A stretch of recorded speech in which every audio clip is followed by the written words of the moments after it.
Good afternoon. My name is Susanna Gurr, and I'm the Managing Director at the BC Centre for Employment Excellence. On behalf of my colleagues at the Centre, I would like to welcome you to today's webinar. We're very pleased so many of you can join us in the summer months. Today's presentation focuses on employment and fetal alcohol spectrum disorder, FASD. The majority of individuals with FASD do not have any signs of their disability. It is an invisible neurodevelopmental disability caused by exposure to alcohol in the utero.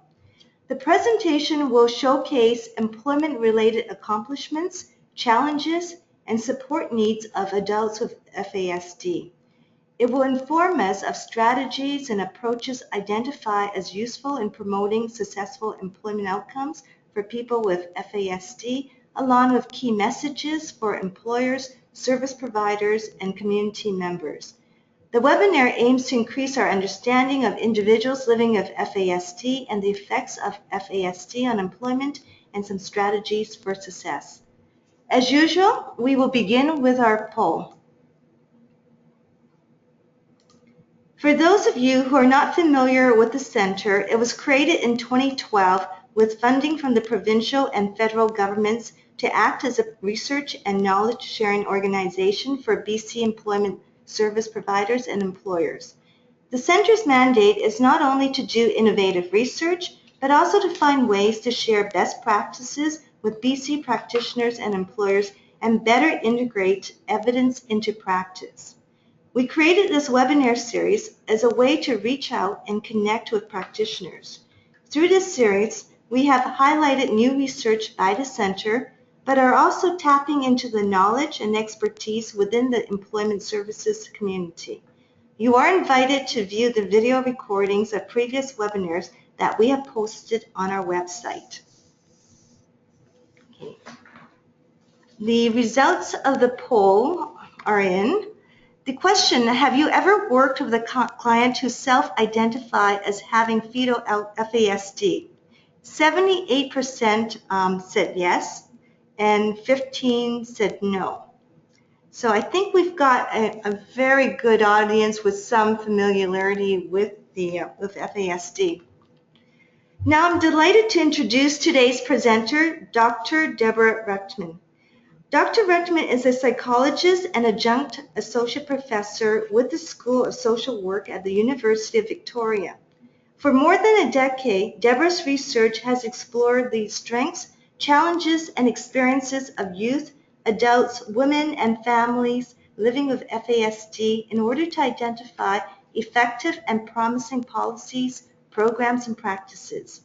Her recent projects have focused on promising approaches to substance use treatment and care for women with FASD and approaches to improving outcomes for youth from foster care.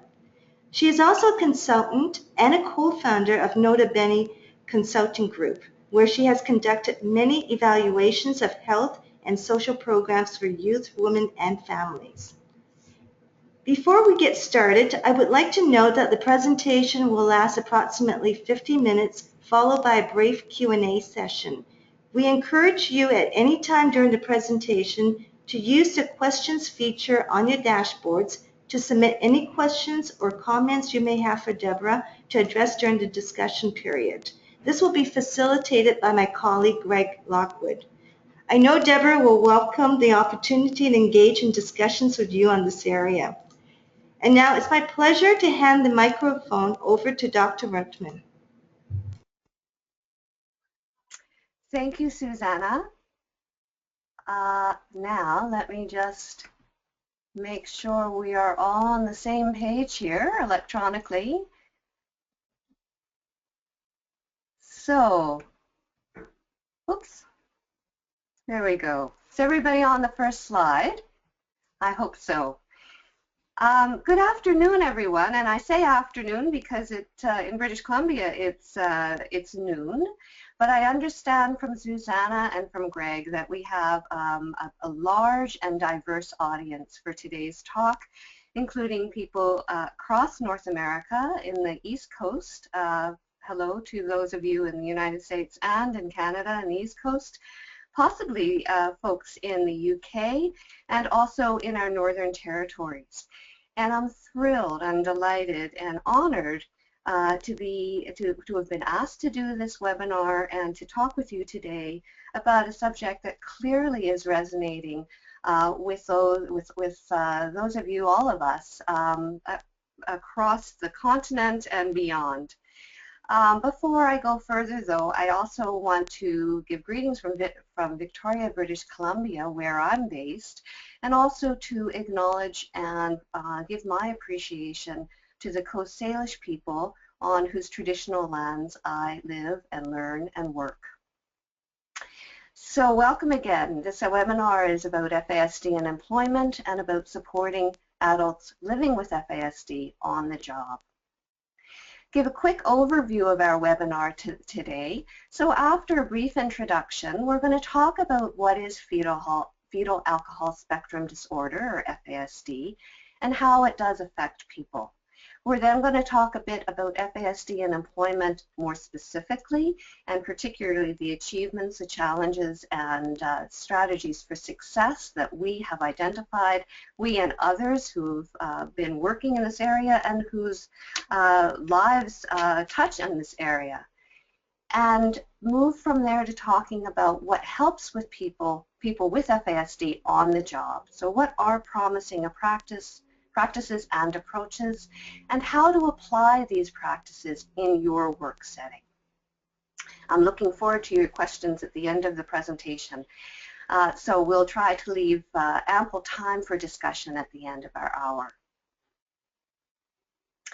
So this presentation is based on research that I undertook with my colleagues Corey Laberge, who is now a lawyer and who is the Deputy Advocate Children's Advocate for the province of Manitoba, and Donna Wee-Way, who is the co-founder and co-coordinator of the FAS Support Network of British Columbia, and also is a foster parent of a number of now adults living with FASD. We started our work some years ago, and in fact, at the time that we undertook our first projects in this area, we were pretty well alone in focusing on adults living with FASD and in doing qualitative research wherein we did interviews with people living with FASD and their support people and service providers and community other community practitioners, community members, about hearing about people's challenges, accomplishments, and the support needs of those living with FASD. As you may know, most of the research that has been done related to FASD has been done with and about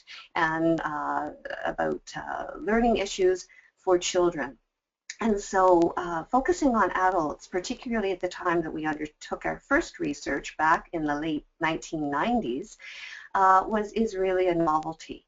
We have focused specifically on the areas of employment, parenting, and the criminal justice system. And through our projects, we have produced 3 videos, 2 of which have accompanying booklets, and we do have information on how you can get access to these if you are interested. As Susanna said, we've really been focusing on the practical. And so we're looking at approaches, practices, programs, and policies that better address the needs of adults living with FASD. Now, it was really interesting for me to hear the results of the poll a few moments ago, where the majority of you, 78%, said that you have been working with or have worked with a client who is self-identified as having FASD. Of course, we didn't know that going into the webinar, and so I made an assumption that perhaps it's worth doing a bit of an overview about fetal alcohol spectrum disorder, what it is, and how it affects people. So for many of you, this may be a review, but hopefully there'll still be something that you've learned and that we can talk about later. Fetal alcohol spectrum disorder is actually an umbrella term. It is not a diagnostic term in and of itself, although that may be and will be changing probably later on this year in Canada.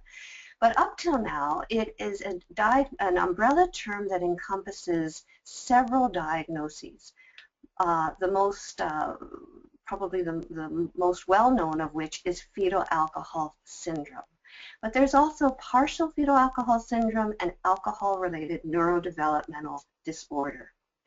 The important thing to know is that there are specific criteria that are used to make a clinical diagnosis of FAS, including specific characteristic facial features and physical anomalies, especially reduced growth. But it's really the third of these, the brain injury, that's the result of prenatal alcohol exposure or alcohol exposure in utero, that is probably the hallmark feature and the most important aspect of FASD. Also, alcohol-related neurodevelopmental disorder is the most common subtype of within the spectrum.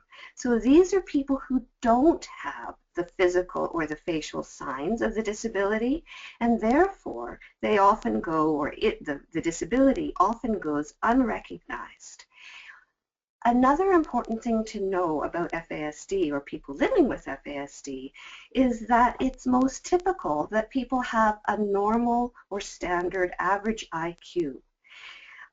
And so when people behave in ways that don't seem typical, they may be seen as being deliberately defiant or disruptive instead of living with an invisible disability. Diane Malbin, who is based in Portland, Oregon, and is a world-renowned researcher and expert and parent of adults with FASD, has described FASD as a brain-based invisible physical disability with behavioral symptoms, wherein the disability is caused by prenatal exposure to alcohol. Now, it's important to know a little bit about the prevalence of FASD. We sometimes think that FASD is quite rare, but in fact, that's not the case. In fact, FASD is the leading known cause of developmental disability in North America and probably worldwide. Up until very recently, the standard estimates of prevalence of FASD was 1%. 1 person in 100 was believed, based on prevalence information, to be living with FASD. So in Canada, that would mean that 350,000 people or more are living with FASD. More recently, though, in the last 2 to 5 years, world and North American prevalence studies and some European prevalence studies have been undertaken that have indicated that our estimates were too low.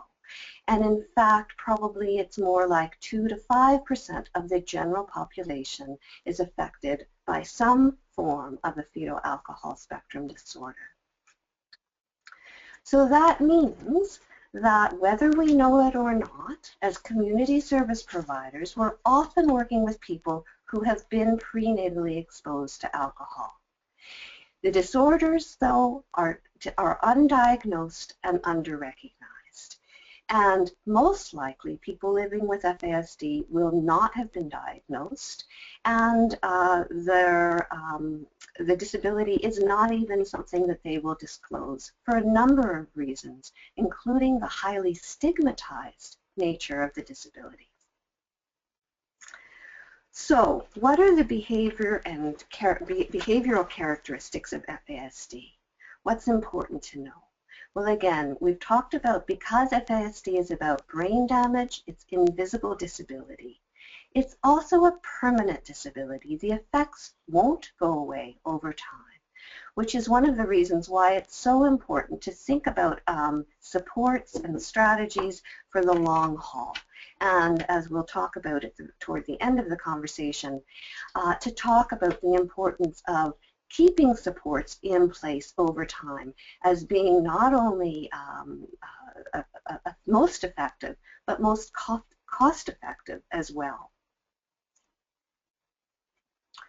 Another thing that's important to understand about FASD is the concept of developmental age. Developmental age for people living with FASD is far younger than chronological age. So on this slide in the image, you'll see that, let's say for a person whose actual physical age or chronological age is 18, if we think about the different domains of functioning, we'll see that in some areas, for example, in expressive language, in the ability to talk, to tell you a story, to tell you about themselves, people with FASD actually do really well. They talk good. They express themselves well. They talk fluently and often very quickly. But in other areas of functioning, particularly in the key adaptive areas in terms of living skills, managing time and money, social skills, social relationships,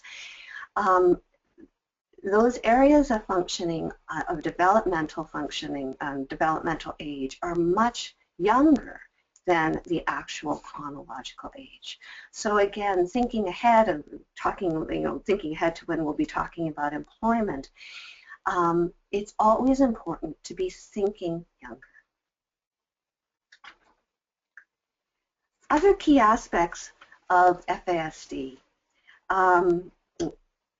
So some years ago, nearly 20 years ago now, Anne Streisguth, who is a world-renowned researcher in the area of FASD, who's now retired but was based at the University of Seattle in Washington State, Anne Streisguth and her colleagues did an important bit of research wherein they differentiated between primary effects of FASD, where the impact of prenatal exposure to alcohol has led to areas of difficulties in functioning in certain areas. And they differentiated that between that and secondary effects, which is not directly related to the impact of prenatal exposure to alcohol, and therefore which could be ameliorated or even avoided when the environment is well adapted to the person living with FASD. Primary effects of FASD have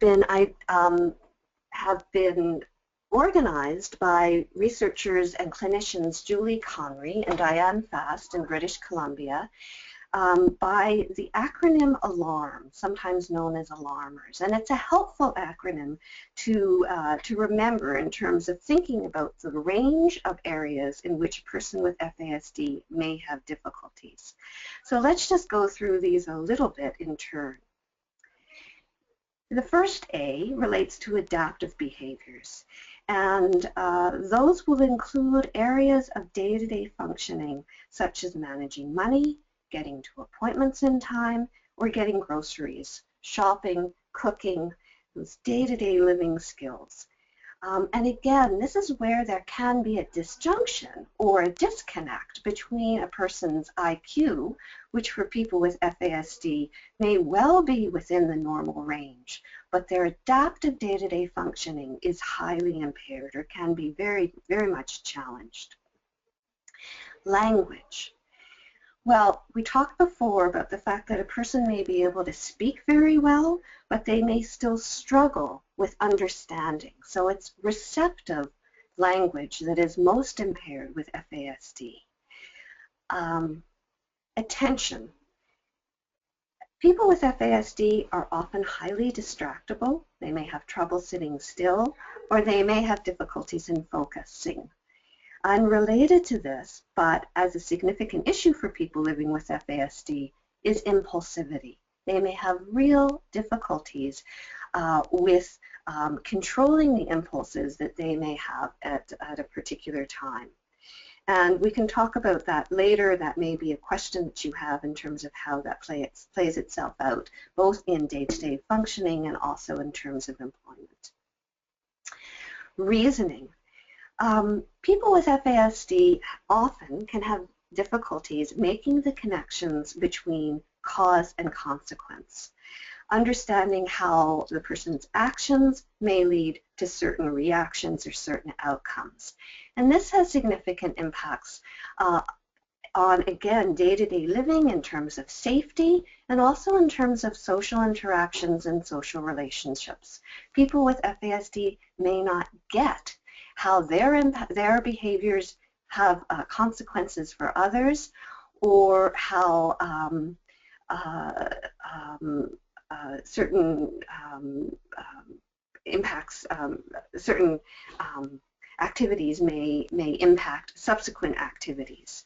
It's difficulties with reasoning that are one of the reasons why our systems that exist, our social systems, including our criminal legal system and often even our school systems, don't work very well for people with FASD, because if you don't have those abstract reasoning skills, you may have difficulties with linking cause and effect of your behaviors. And lastly, memory. Memory is probably the hallmark, or one of the hallmark primary characteristics or primary effects of FASD, in particular short-term memory. So moving on and talking a little bit about secondary, or as Diane Malvin has termed it, tertiary effects of FASD. Diane talks about, and I think it's a really important distinction that she made, some few years back in 2008, that secondary effects are actually defensive behaviors that a person may experience as a result of the frustration and failure and having an environment that's a poor fit. People may feel fatigued, frustrated, anxious, poor self-esteem, feeling isolated. As a result of that poor fit, then other areas of life may take a tumble. And that's where you get into these tertiary effects or secondary effects, as they've been described by Anne Stryskuth and her colleagues. Anne Stryskuth, back in 1996, when she did her very important research in this area, had followed a group of now young adults and adults with FASD, several hundred people across the United States, and identified that for this sample, the prevalence of experiencing these types of life difficulties, mental health problems, difficulties with employment, not finishing high schools, troubles with the law, alcohol and drug use, was very high. And you see those percentages there that are based on her research in this area with this sample. The important thing to note, though, that I really want to stress is that because these are secondary or tertiary effects of FASD, they are not a given. And really, the emphasis needs to be that when we can do an early identification of FASD, where there's early diagnosis, when there is support, and when there is a good modification of our environment to provide a good fit for a person with FASD, then we can reduce or eliminate these secondary or tertiary effects and behaviors. Now, I'd be remiss if I didn't talk about the strengths of people with FASD, and these are strengths that have been identified both in the research and practice literature, also through our research in talking with people living with FASD and their support people. And in many cases, you'll see that some of the very areas of people's lives that can be challenges can also be strengths. And in particular, I want to turn your attention to the notion of being hardworking, being determined and persistent, and having those good expressive language skills. These are really important areas and demonstrate that people with FASD really are working very, very hard. Their brains are often they're working often in overdrive to be working to the maximum of their abilities, and that we really need to create environments and to provide supports that will allow these strengths to come to the forefront and to enable people to experience success. So turning our attention now to our particular project and the focus on employment, I do want to just say a little bit more about the methodology that we used. Our project was a bit unusual and really unique and very exciting, particularly at the time frame that it was done now, over 10 years ago. We talked to people in 5 communities in British Columbia. We traveled to those communities and did in-depth, face-to-face, qualitative, open-ended interviews, most of which we videotaped. The reason that we did this was because we wanted what came of our research to be practical, to be usable for people living with FASD, as well as to the service providers and the support people and program developers and practitioners in the communities in which people live, and really, you know, broadly speaking, across North America and beyond. So we know that people with FASD may have difficulties with reading large reports or technical reports or academic writing. So we wanted to have a multimedia approach and to include both DVDs and short booklets that could be readily accessible and available to people. We talked with people living with FASD and their support people, and with a wide range of service providers, including lawyers and judges, people working in supported employment programs, social workers, and others involved in training and adult education facilities. I want to talk a little bit, and here I do give apologies. Ideally, I really would be able now to cut to our DVD and to allow you to hear from the people living with FASD whom we interviewed, who really are at the center of our work. And I just wasn't able to do this, but just a bit of a heads up. For September, we are hoping that we will be able to post our DVD as part of, or at least excerpts of it, as part of the information that you can access if you choose to download this webcast. And you know, hopefully we can talk about that at the end of today's session. So instead, I'm going to tell you a little bit about Melanie. Melanie is a pseudonym, of course. It's not her true name. And Melanie's experience in life and also specifically in employment.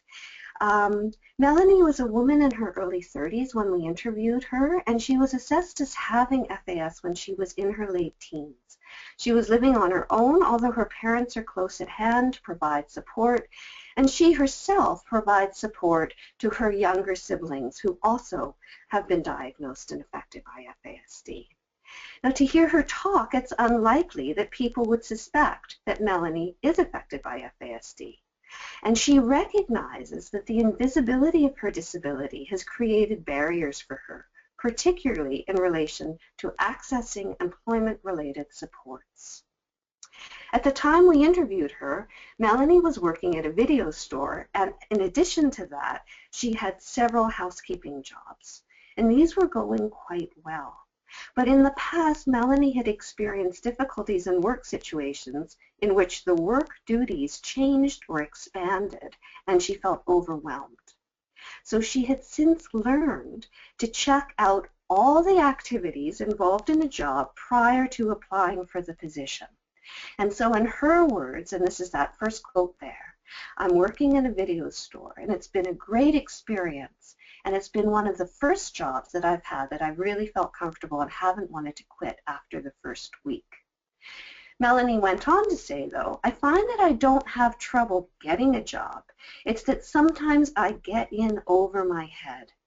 And so now I don't usually apply for a job unless I feel that it's something I can do." Over the years, Melanie has developed a strategy of writing out all of the job tasks, step by step, using recipe cards. And that second quote there in Melanie's words describes not only how she does them, but that she keeps them available and handy to her, that she has talked with her employer about her invisible disability. And so everybody is on side and on board with her use of these cards, should it be that she needs them. Now that said, Melanie herself and the other people that we interviewed through our research talked very openly about the challenges that they experienced. And through our research and through our analyses, we did categorize these difficulties in terms of primary effects of FASD and secondary effects. So people spoke first and foremost about the memory difficulties that they had. And in terms of employment, one of the things that people talked about in relation to memory is the frustration they experienced with knowing how to do something one day and then not remembering how to do it the next day.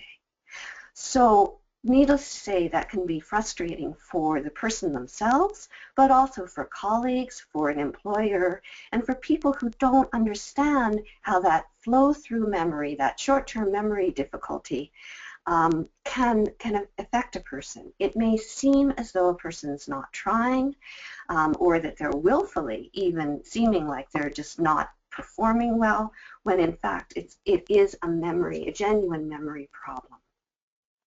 Generalization is another difficulty. And so that means that a person may be able to operate in a certain setting, but not in another one. So let's say a person is working in a service industry. Let's say they're a server. We talk to people who were working, in the restaurant business. They may get it in terms of how to do the setup in one scenario, but then if they move and they take another job, they may have difficulties. And so we're expecting that people will be able to generalize from one situation to the next. And in fact, because of the brain damage, the brain differences, they in fact have difficulties with this as an area. Planning and organization and time are all aspects of executive functioning and of the abstract thought and thinking that really can be significantly impaired for people with FASD. People with FASD often have difficulties with early mornings, so reminder calls can be really important, as well as having a routine. Having a work shift that's always on the same day at the same time, as much as can be organized. And we'll talk about that as a strategy in a minute. Language and communication, and anger and impatience and impulsivity can all be these primary effects that affect a person on the job. People also talked about challenges related to secondary disabilities or secondary effects. And in particular, I think it's really important to emphasize the areas such as not completing high school, homelessness or poverty, and also for some of the people we talked to having had prior involvement with the criminal legal system. This means an implication of this in terms of supporting a person on the job is that it's really important to be thinking about supporting them off the job as well.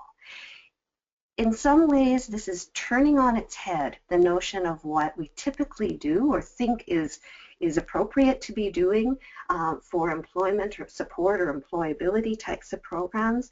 But for people with FASD, off-the-job support is every bit as important as on-the-job support.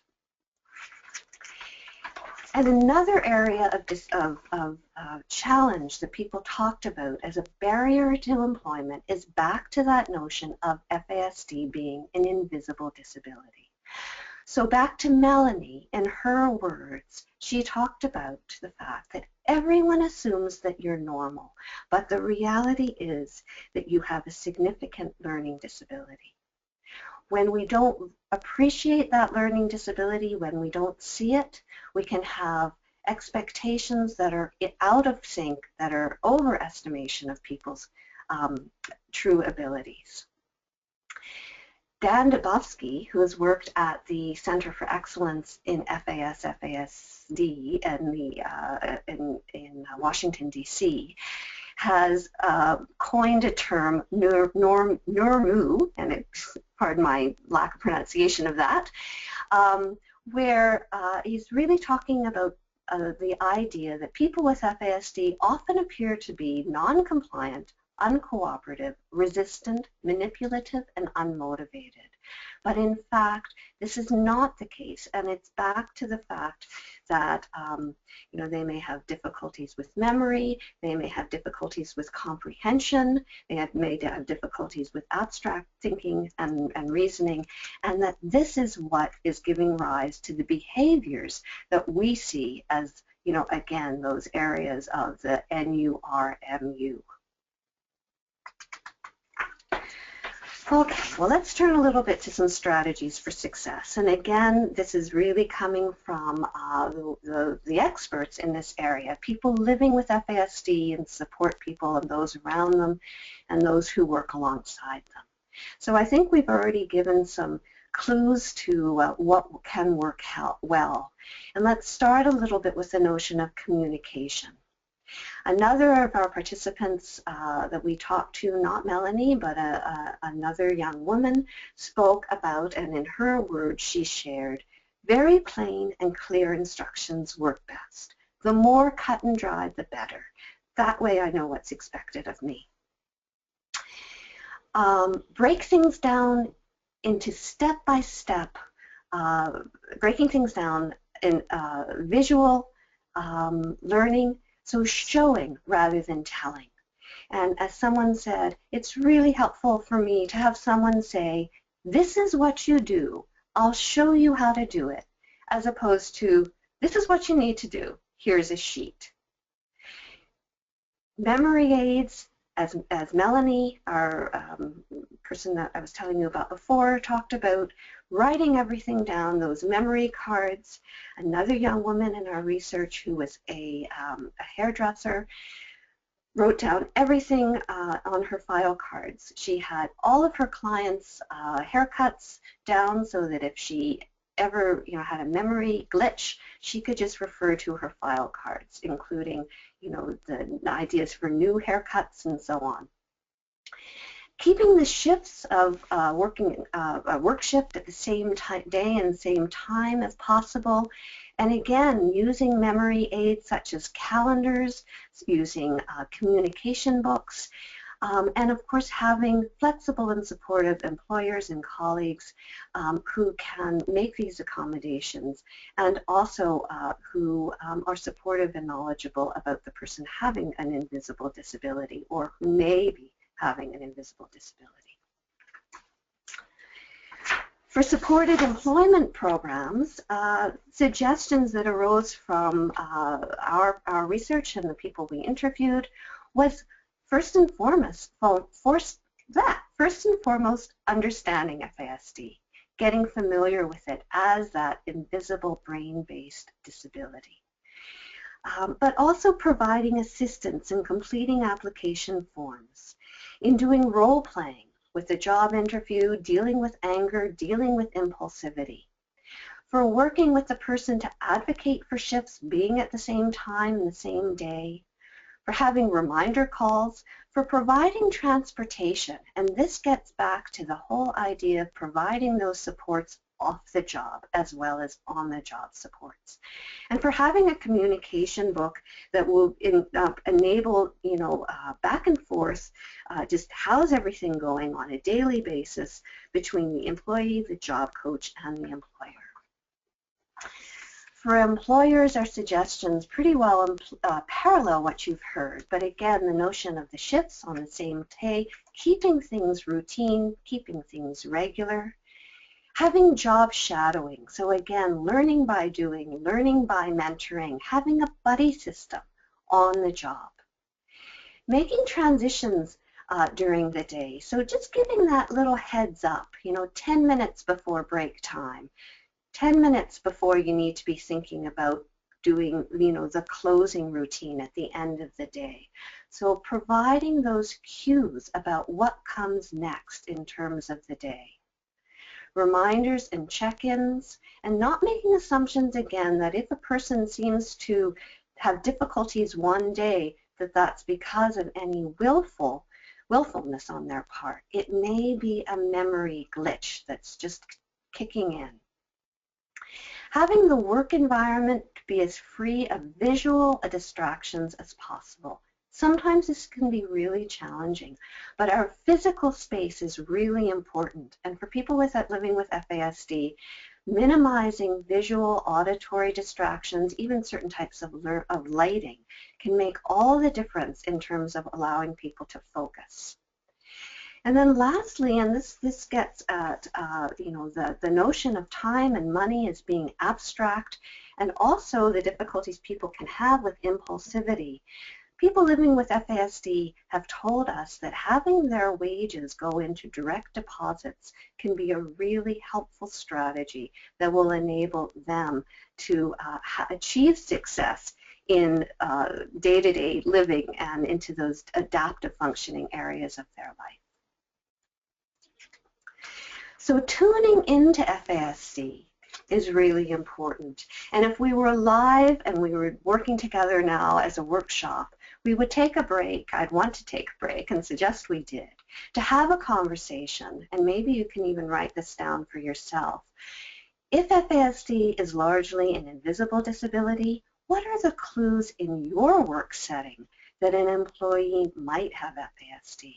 Or maybe for you, if you've been on the job in your work for a long time, given that what we've been talking about today, are there any of the people that you've been working with wherein self-identification of FASD may not have arisen, but now maybe in a different light? You're going, aha, now, aha, yes, if only I had known and thought about the situation a little bit differently, this may have been what was going on. Just before we leave the presentation, I want to talk about the notion of a paradigm shift. And again, credit is due here to the really wonderful work Diane Malvin has done, where she's talked about the importance of shifting our thinking about from the notion of won't to can't. And on the left-hand side in red, you will see the different areas that can be the assumptions that we make when we don't tune in to FASD as an invisible disability. So instead of thinking about won't, we need to think about can't. Instead of trying to think that the person might be trying to make me mad, maybe he or she just can't remember. And instead of the person being lazy, maybe they're trying really, really hard, and go on and so forth. And I think that when we do make these paradigm shifts, and I believe that the shifts has happened, it is happening. The fact that all of you are tuning in now is evidence of that, and it will just continue, that we will be making a really, really important difference to people living with FASD and to communities as a whole. In our research, we asked people to share their parting messages, and I just want to say that this image that you see is of someone who wasn't in our research, but he is somebody who has talked about and lives with FASD. But in terms of living with FASD, the adults in our projects, and particularly in relation to employment, have talked about the importance of honesty and openness, and saying, I have FASD. And this is what it is. And believing in yourself and believing that you are someone worthwhile. Parting messages that our participants in our projects had for employers and service providers and community members is, again, the notion of educating about FASD, particularly involving those with FASD as educators themselves. And next best thing to that would be, to tune into, there are a number of really excellent DVDs that are out there now, and YouTube has done a great job at making that accessible. Also the idea of shifting our expectations. People with FASD as a permanent invisible brain disability, brain-based disability, will not be doing the changing. They'll be trying really, really, really hard. But it's up to us to shift our expectations and to change our environments in order to best accommodate those living with FASD. And finally, to recognize the cost effectiveness of providing ongoing supports for adults who may have FASD. as our participants told us, know that adults affected by FASD are not lazy or stupid or unmotivated. They just have special needs. Get to know them, talk to them, and they will let you know what their needs are. I'll leave us just by providing contact information for myself, and also wanted to leave you with a really excellent publication, a couple of publications that come out of the College of New Caledonia in the Lakes District campus that's in Burns Lake, British Columbia. The FOCUS program was a program that has been operating up in Burns Lake, British Columbia. It's an employment program, an adult education program that's specifically tailored for people, for adults living with FASD. And one of the adult educators who developed and co-facilitated the program for many years, Linda Schmidt, has now written a short publication on the FOCUS program that you are able to access through the College of New Caledonia's website. So on that note, I will end, and we can turn things over back to questions and answers and discussion.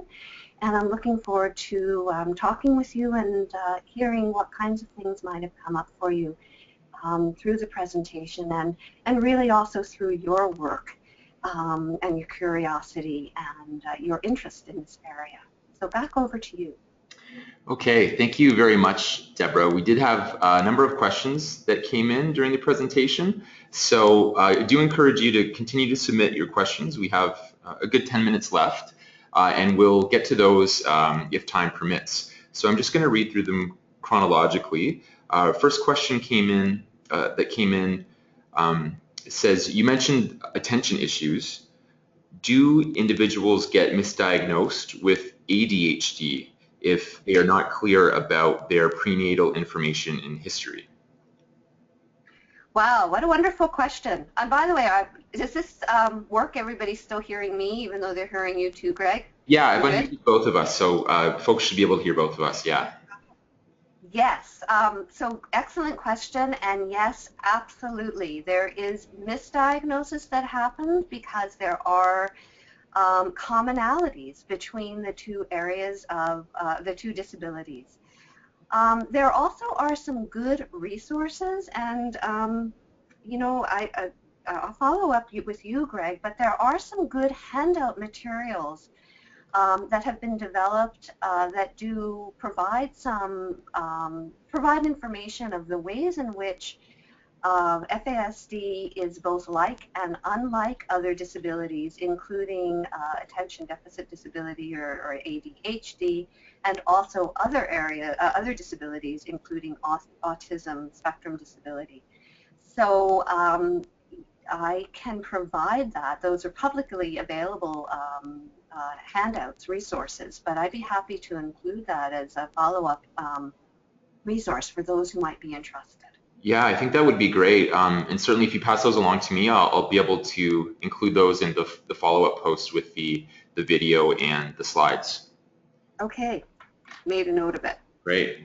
The next question that comes in, we have someone asking, they're wondering if you have looked at the importance of life skills supports for a person with FASD to help them be able to be successful at work.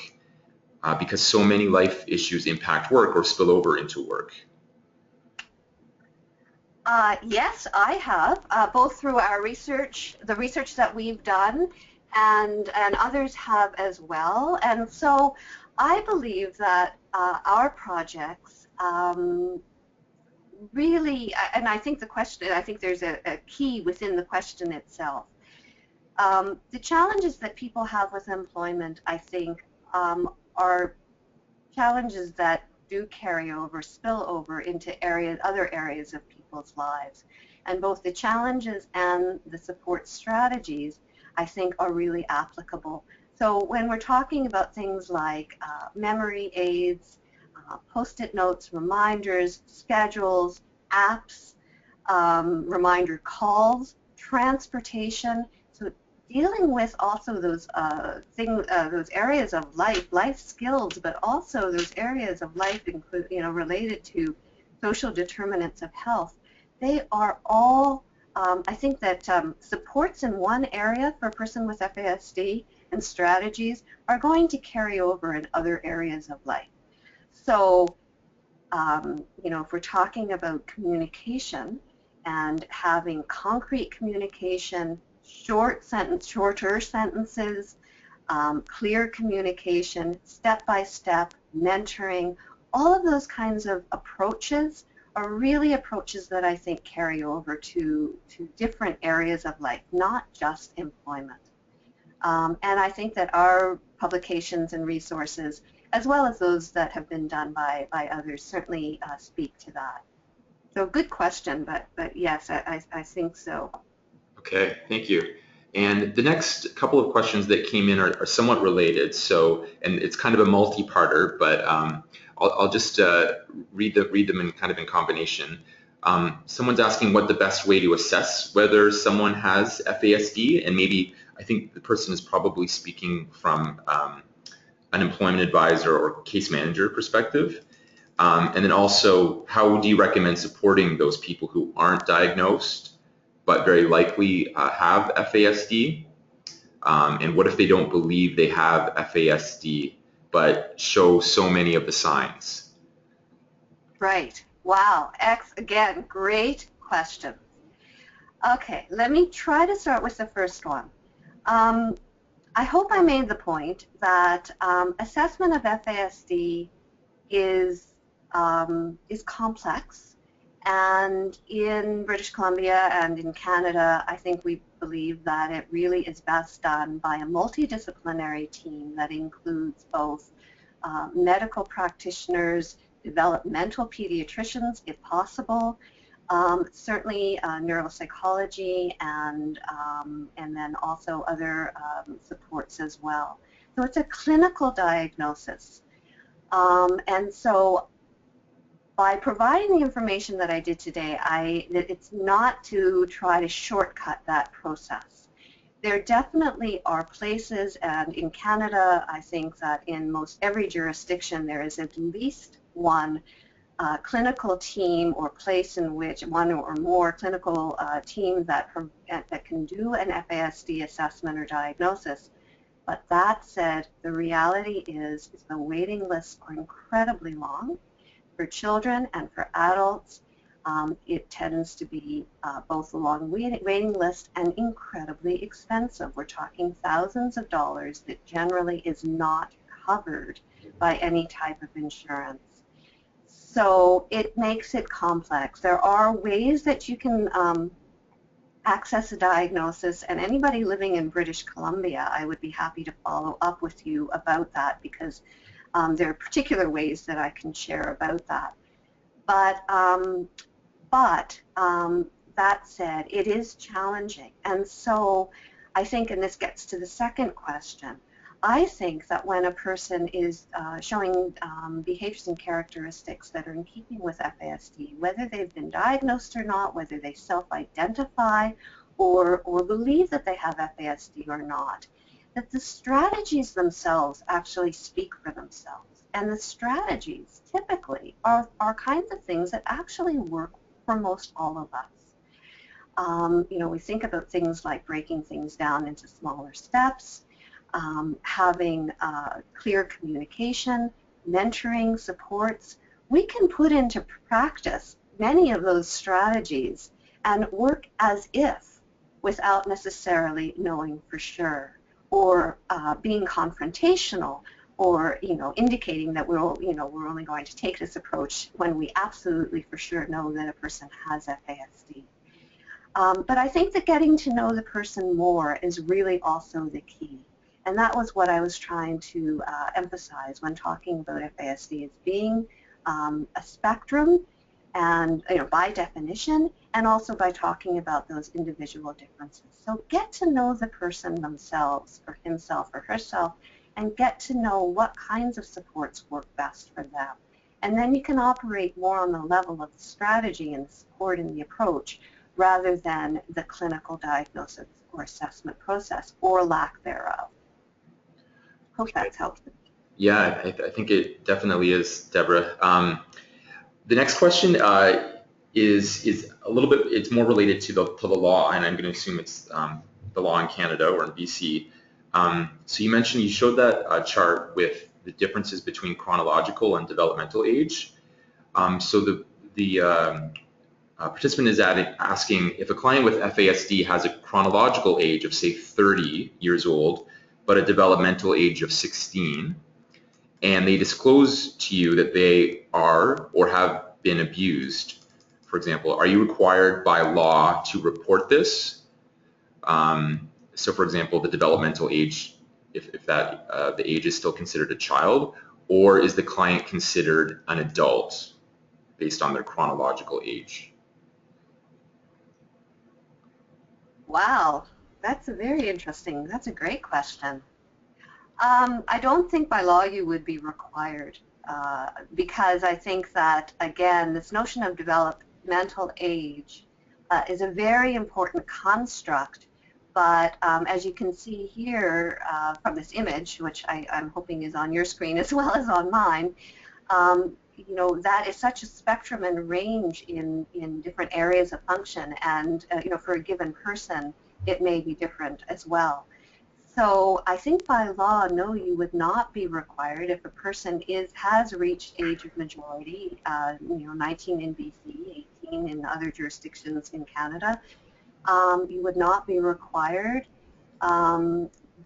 But again, I would suggest that, you know, relational approaches, relationship building as being a really important approach with people with FASD as well as with people without FASD, you know, might be really something to think about. And so even though you're not required by a law to report, if you have develop a relationship with that person through time and through trust, you know, they may,